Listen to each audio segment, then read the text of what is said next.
Hi, I'm Shay McLean, curator of USS Alabama Battleship Memorial Park. You know, one of the best parts of my job over the years has been to meet some of the men that served on this ship during the Second World War. They had some fascinating stories, and some of these stories we managed to record during our oral history programs. Their memories will live on, and we'd like to share some of those recordings with you here today.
I'm George R. Smith.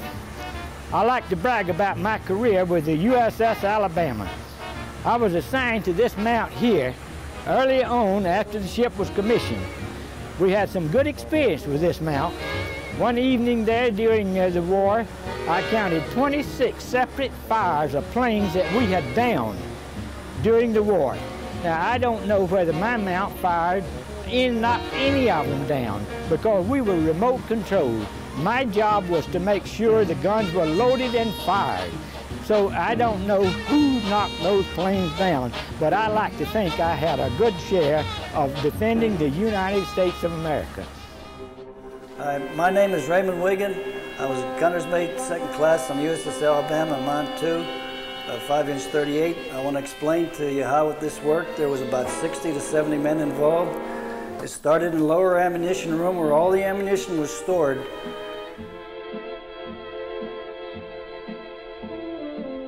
And when they needed ammunition up in the upper handling room below the gun mounts, they would send them up by conveyor belts. The projectiles and the powder. And then they would be sent up to the guns to be fired out. Well, this here mount here, mount 6, same thing. When the charge of powder come up through this hoist right here, when they's ready to fire, they give us orders from a gun tower up here to fire. This is a powder hoist right here where your powder come up in the upper handling room. It come up to your upper handling room from your magazine on the third deck down there, but they kept us supplied it all the time. Every time you take a charge of powder out of here and loading this gun here, just like this right here, and we had another gunner right in front of us here. You pulling your projectile out of the hoist there. You'd have another one flop right in behind it. Then, boy, that's the projectile hoist right there. And with as quick as I got my charge in, he loaded the projectile in. But this right here was what we call a rammer. He reached down and pulled that down. That was rammed home. Your farm block right in here closed in behind it right here. Just quick as that farm block closed, your farm pin hits your primer and it set the charge off, and right out the barrel you go. We're pretty accurate on it. They practice us all the time there. We get you off about a salvo every 2 seconds there. Sometimes might even beat that record. And every time we'd fire, this spade right here would come right back. Right here is your spade. It held your charge in the tray right here. This is your loading tray. And you had a gun captain standing right here over on this side of the little box he stood on. He dropped this spade right down right here. Just quick as that spade would drop down, he's just quick like that. I was right here if that charge of powder in there like that. And man, bringing the projectile up, I'll show you how he done that. Right here you got a little lever right here on the bottom. When you hit that lever, that there opens this door right here and lets your projectile out like that right there. You reach in there and get him, load him right over in there, reach right up here and get your rammer. She's gone home. She's ready to go. and we did control all the loading of it. We kept it loaded there, and our power control now was controlled from our power control tower up here. I showed it to this gentleman right here a while ago, and all we done is kept these guns loaded. He was on target there, and after we matched everything up like he sights setting, fuse and sights, pointing and training, he's the man that pulled the trigger, and he'd give us the word there. This is a fire and run. This is the real thing. Stand by to fire. Fire! We take her off in and she shoot her home there. And this here, just keep right on fire. And this here is a continuous fire. We just keep it pouring on there, coming out, wham, wham, wham, wham, wham, right on through that old boy, putting his projectile there and whamming them right on in there. All right, we also had a, right back here now, you had a, what you call a hot case come out right here, that hot. We had a chute coming from right off this. You can see where it hooked on to. Went right down into this scuttle right here. That scuttle that right out on the main deck there. If that thing was elevated down past 45 degrees or then, we had a rubber pad. And he had these asbestos gloves on. He'd catch this here hot case. And see this little chute right here. He's cutting right through that chute right there. And we just kept that up continuously. It's a continuous roll up. I can tell you a story. We was on watch, and they decided for us, our gun crew, to fire the sleeve towed by a plane.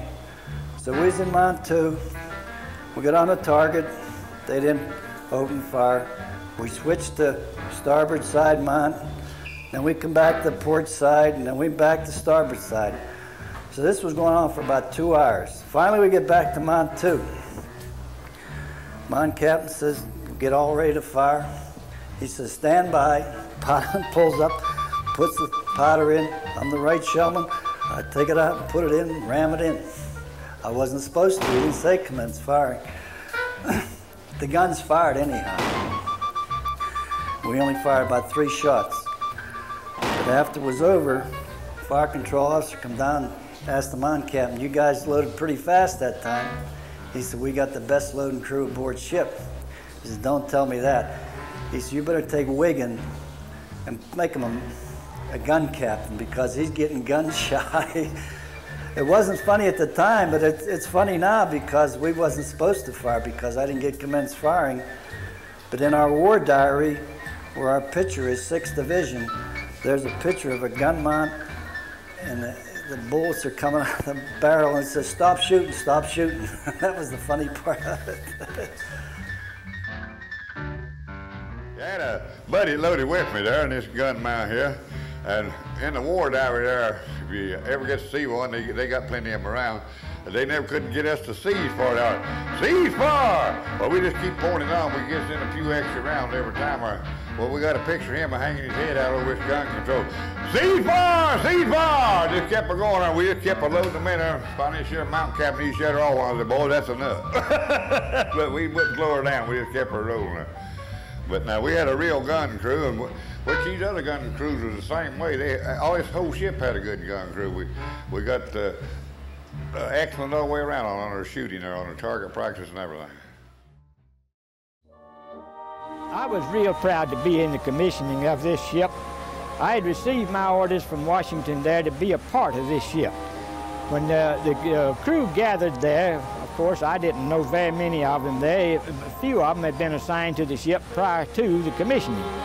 But the people that was lined out on the pier there to see the ship going commissioned there, it made me feel proud to be a part of a ship there that was going to help defend our country.